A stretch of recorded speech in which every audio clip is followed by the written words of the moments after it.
Mari kita simak bersama sambutan untuk PDI Perjuangan dari calon Presiden Republik Indonesia 2024-2029. Yang terhormat Bapak Ganjar Pranowo.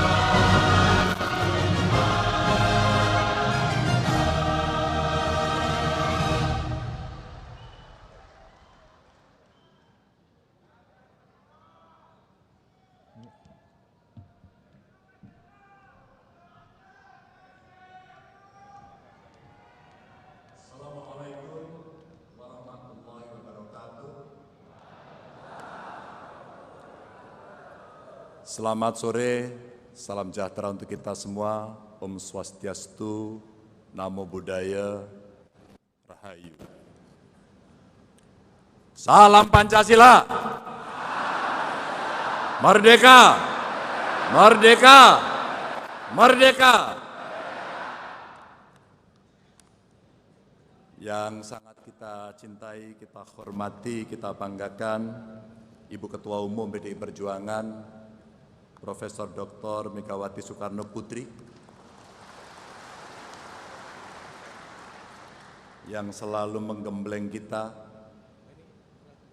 memberikan pelajaran kepada kita apa arti kesabaran dan keteguhan dalam perjuangan.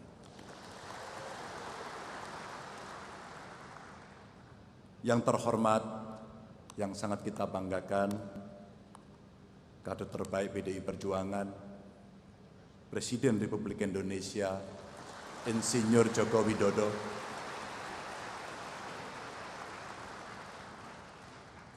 buat saya pribadi beliau adalah mentor yang telah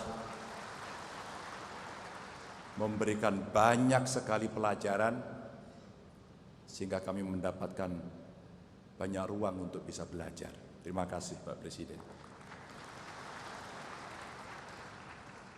Yang kami hormati Bapak Wakil Presiden, Bapak Kiai Haji Ma'ruf Amin, terima kasih sudah hadir. Ketua DPR RI Mbak Puan Maharani, terima kasih. Tentu beserta seluruh jajaran DPP PDI Perjuangan, Pak Sekjen Mas Prananda. Rakernas menjadi makin lengkap dan merasa terhormat karena hadir para ketua umum partai. Dari Ketua Umum P3, Pak Mardiono, terima kasih.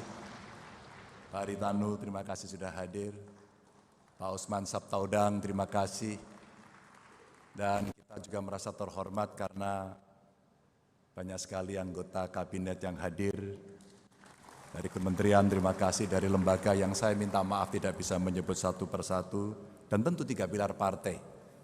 Dari eksekutif, legislatif, struktural, dan wabil khusus para petani dan nelayan yang ikut bersama kita dalam Rakernas ini. Rakernas yang keempat PDI Perjuangan ini sangat luar biasa.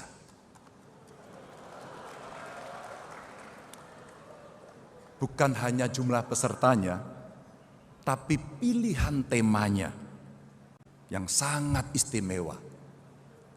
Kedaulatan pangan untuk kesejahteraan rakyat dengan subtema yang sangat-sangat spesifik.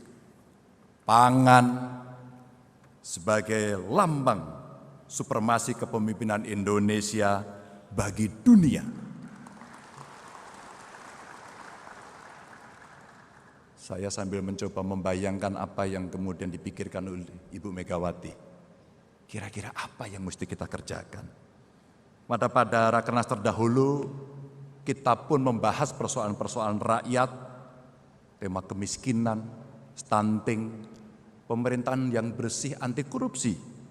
Dan kita bangga sebagai kader PDI Perjuangan bahwa partai kita selalu berpikir apa yang dibutuhkan oleh rakyat.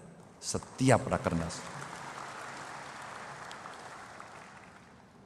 Kita coba cermati setiap saat Ibu Mega berpidato, setidaknya ada 8 pokok-pokok kebijakan kedaulatan pangan yang Ibu Ketua Umum sudah sampaikan. Poin-poin yang sangat penting itulah buat kita yang ada di eksekutif, legislatif, Kita coba mengawal agar itu bisa tereksekusi dengan baik, dengan target-target yang terukur. Dan tentu apa saja itu dari kedaulatan pangan yang menjadi tema kita hari ini, ada satu kata yang membuat semangat kita makin kuat, adalah swasembada. Untuk bahan pokok sehingga kita mampu memenuhi kebutuhan rakyat kita sendiri. Tentu saja itu tidak bisa menggelinding apa adanya begitu saja, karena butuh hadirnya negara untuk bisa memastikan petani dan nelayan menjadi tuan rumah di negerinya sendiri untuk mengurus pangan ini. Tentu hadirnya juga tidak tiba-tiba. Hadirnya juga tidak menggelinding begitu saja. Ada beberapa poin yang coba kita catat. Yang pertama, bagaimana kita menggenjot riset dan tentu saja teknologi pertanian yang hari ini sudah saatnya menuju teknologi pertanian tingkat tinggi, high tech. Tentu ada politik tata ruang yang harus bisa memastikan seperti pesan Ibu tadi, bahwa lahan subur tidak boleh dialihfungsikan. Saya senang ini disampaikan oleh Ibu Ketua Umum untuk mengingatkan kita bersama. Ketika penugasan saya di DPR berjalan, saya ikut membahas undang-undang lahan pertanian pangan berkelanjutan.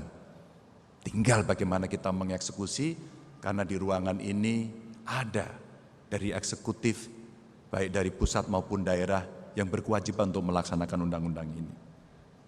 Dan tentu saja kebijakan fiskal untuk memberikan stimulus bagi inovasi peningkatan produksi nasional, termasuk penerapan teknologi terapan pertanian dan pembangunan yang masif infrastruktur pertanian serta sarana produksi pertanian, dan kita bisa belajar dari manapun. Kita bisa berkolaborasi dari manapun. Tadi sudah kita lihat, Ibu Ketua Umum, hasil riset-riset BRIN yang sebenarnya sudah bisa dilakukan hilirisasi untuk bisa kita lakukan terapan. Karena dari anak bangsa sudah bisa menunjukkan karya-karyanya. Tinggal kita memastikan untuk bisa menggunakan itu. Dan tentu saja hal yang penting dan dasar untuk menyejahterakan wong cilik adalah melalui pangan dan melalui makanan, tidak ada yang lain. Tentu saja nanti varian yang banyak akan menjadi dukungan karena ini yang paling pokok. Apabila kita bisa meningkatkan sektor pangan Indonesia untuk kesejahteraan rakyat, maka kita akan mampu membawa Indonesia lebih berjaya, dan tadi pesannya adalah makin berdikari dan berdaulat.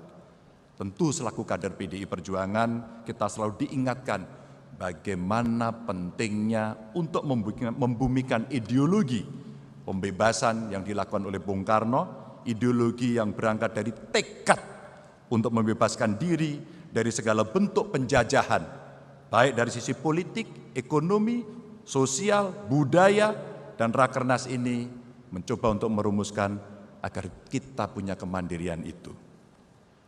Bapak Ibu hadirin yang sangat saya hormati, Bapak Presiden, Ibu Ketua Umum, politik pangan sangatlah penting dan ia menyentuh hampir seluruh aspek kehidupan dan berimplikasi penting terhadap kesehatan.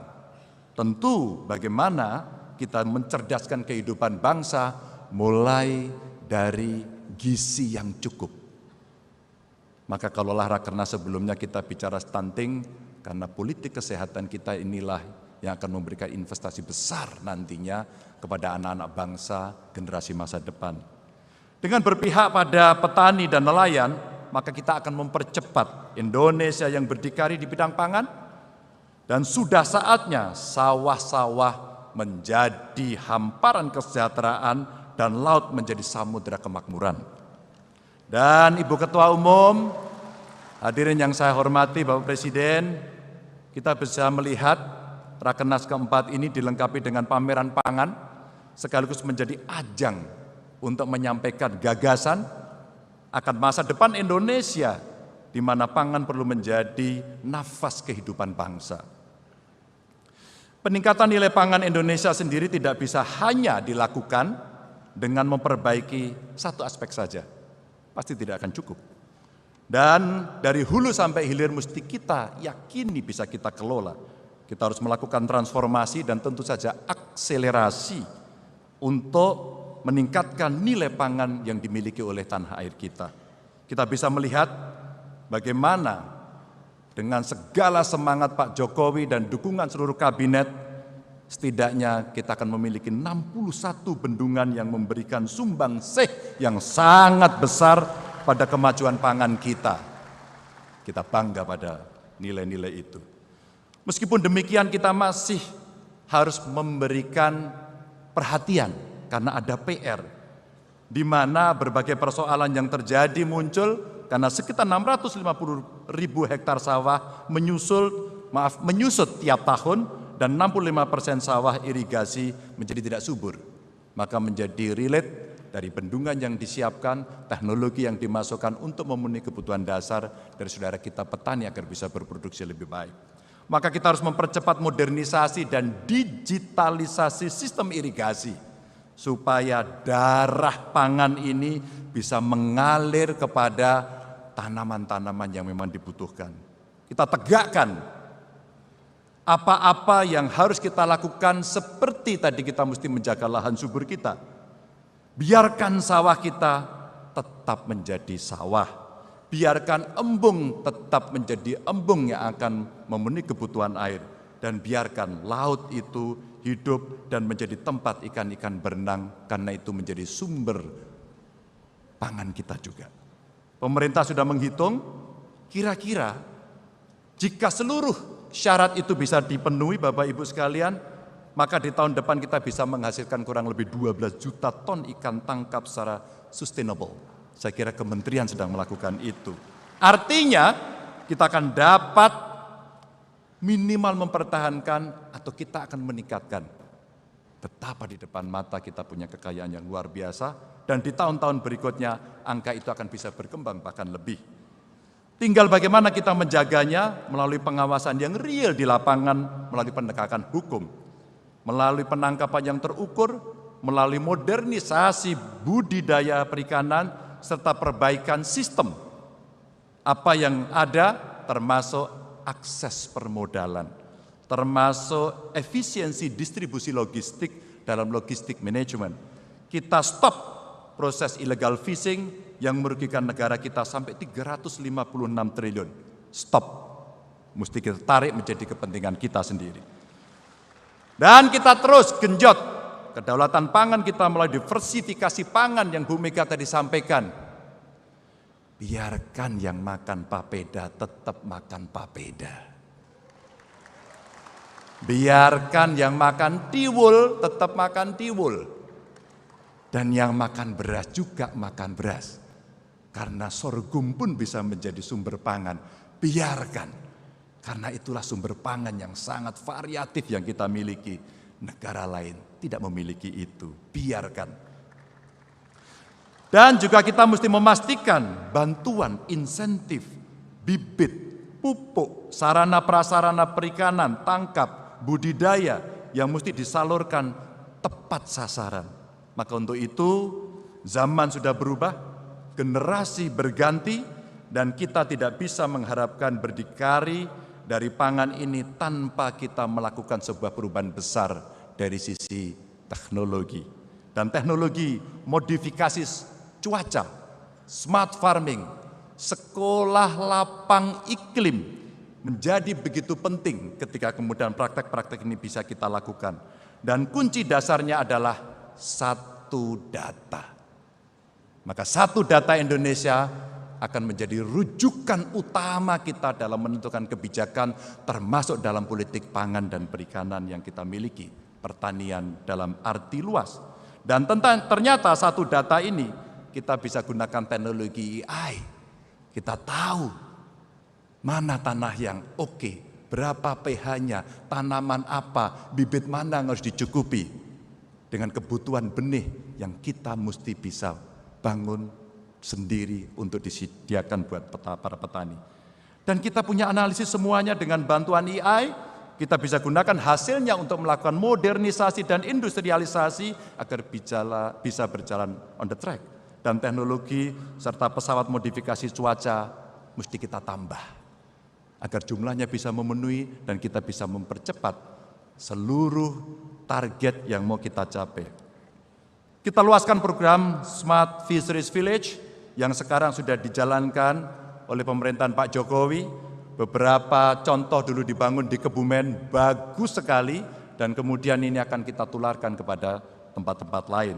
Lalu pembangunan desa perikanan dengan basis penerapan teknologi informasi, komunikasi, dan manajemen tepat guna yang berkelanjutan untuk meningkatkan ekonomi masyarakat desa. Dan satu program bisa menciptakan banyak tujuan. Dan kita tidak boleh lupa, Bapak Ibu sekalian, kita mesti lakukan upskilling, memberikan bantuan modal, dan kemudian para pelaku yang bisa kita latih agar mereka makin modern untuk melakukan itu. Dan kalau perlu, kita berikan penugasan kepada anak-anak muda untuk dia terlibat. Kita gunakan kekuatan kita yang ada di perguruan tinggi untuk terlibat, sehingga kita semuanya akan bisa melakukan percepatan itu. Dan tentu saja tidak hanya itu, ketika produksi sudah beres, maka off-taker-nya mesti beres. Kalau off-taker-nya beres, maka rasanya 9 bahan pokok mesti kita kendalikan dan negara tidak boleh melepaskan itu menjadi sesuatu yang makin liberal karena pangan adalah kebutuhan kita sendiri. Bapak Ibu yang sangat saya hormati, pertanian dan perikanan saat ini memang menyumbang sekitar 11% PDB. Kalau kita mau konsisten, maka PDB yang kita sumbang dari sektor ini bisa mencapai kurang lebih 3.000 triliun dengan peningkatan nilai tambah produk. Dan ini akan menjadi salah satu jalan Indonesia untuk keluar dari jebakan ekonomi pendapatan menengah. Dan kita harus hati-hati karena pertumbuhan ekonomi yang sudah dibangun pondasinya begitu kuat oleh Pak Jokowi, mesti kita teruskan, mesti kita jaga, mesti kita percepat, dan mesti kita dukung semuanya. Dan momen menuju Indonesia emas inilah harus dilakukan dengan gerak cepat gaspol. Tidak bisa kemudian kita pelan-pelan. Kita bergerak cepat bersama dan tentu saja hadirin sekalian, maka dengan kerendahan hati saya memohon kepada seluruh hadirin, mari kita kuatkan gotong royong kita. Mari kita siapkan langkah-langkah kita. Mari kita turun bersama mengetuk pintu-pintu rumah untuk menyampaikan misi kita, menyampaikan program kita, menolong mereka dengan kekuatan partai pengusung sekaligus kekuatan relawan. Mohon doanya, mohon dukungannya, dan kita akan bergerak bersama-sama untuk mewujudkan itu semua. Terima kasih. Mohon maaf kalau ada kekurangan. Wassalamualaikum warahmatullahi wabarakatuh. Om Santi Santi Santi Om.